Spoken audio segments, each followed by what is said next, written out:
Hi friends, welcome to Anbarasi kitchen. இன்னைக்கு Anbarasi kitchenல கோதுமை மாவு வச்சு நாம ஒரு பிஸ்கட் செய்ய போறோம். இந்த பிஸ்கட் நல்லா கிறிஸ்பியா இருக்கும். சாப்பிடுறதுக்கு ரொம்ப டேஸ்டாவும் இருக்கும். வாங்க இது எப்படி செய்யறதுன்னு பார்க்கலாம். இந்த பிஸ்கட் செய்யறதுக்கு முதல்ல கோதுமை மாவு எடுத்துக்கலாம். நான் 4 கப் அளவுக்கு கோதுமை மாவு எடுத்துர்க்கேன். இந்த கப்போட அளவு 200 கிராம். இதுக்கு 1/2 கப் அளவுக்கு ரவை சேர்த்துக்கிறோம். வாசனைக்காக கொஞ்சம் ஏலக்காய் தூள் சேர்த்துக்கிறோம். ஒரு 1/4 டீஸ்பூன் அளவுக்கு உப்பு சேர்த்துக்கலாம். அடுத்து எண்ணெயை நல்லா சூடு பண்ணிவிட்டு ஒரு 6 ஸ்பூன் அளவுக்கு நம்ம சேர்த்துருக்கோம். இது எல்லாத்தையும் அப்படியே நல்லா மிக்ஸ் பண்ணி விடலாம். இதை நல்லா மிக்ஸ் பண்ணி விட்டுட்டு மாவை எடுத்து கையில் இப்படி பிடிச்சு பார்த்தோன்னா மாவு பிடிக்கிறதுக்கு வரணும். இப்போ மாவு சரியான பக்குவத்தில் இருக்குது. இந்த டைமில் இது கூட 1 கப் சர்க்கரை எடுத்துக்கிட்டு அந்த சர்க்கரை கூட 1/2 கப் வெதுவெதுப்பான தண்ணி சேர்த்துக்கலாம். சேர்த்து லைட்டாக மிக்ஸ் பண்ணால் போதும். பாதி சர்க்கரை அப்படியே கரையாமல் இருக்கிறப்போ நம்ம மாவு கூட சேர்த்து பிசைஞ்சிக்கலாம். அப்படியே ஒரேதாக ஊற்றிட்டோன்னா சர்க்கரை போட்டிருக்கிறதுனால நம்ம சுடு தண்ணி வேறு, அதனால் மாவு ரொம்ப இலக்கம் கொடுத்துரும். சரியான பதத்துக்கு நமக்கு தேவையான அளவுக்கு சேர்த்து கொஞ்சம் கொஞ்சமாக சேர்த்து நம்ம பிசைஞ்சிக்கலாம். இப்போ மாவை நம்ம நல்லா பிசைஞ்சிட்டோம். இந்த அளவுக்கு நம்ம சாஃப்டாக பிசையணும் மாவை. இப்போ இந்த மாவு மேலே கொஞ்சம் எண்ணெய் தடவிட்டு ஒரு 10 நிமிஷம் அப்படியே மூடி வச்சிடலாம். இப்போ 10 நிமிஷம் ஆயிடுச்சு. இந்த ரவையெல்லாம் ஊறி மாவு நல்லா திக்னஸாகவும் ஆகிருக்கு, சாஃப்டாகவும் இருக்குது.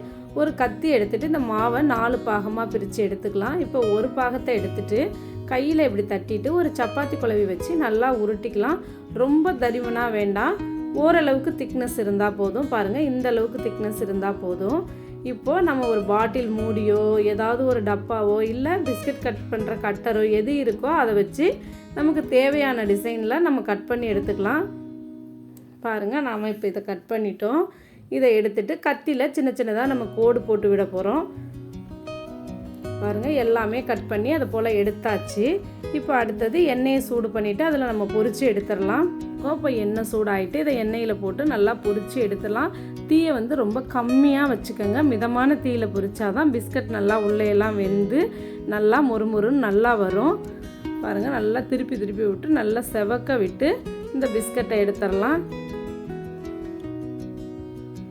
இப்போ பாருங்கள், பிஸ்கட் நல்லா செவந்து நல்லா வந்துடுச்சு.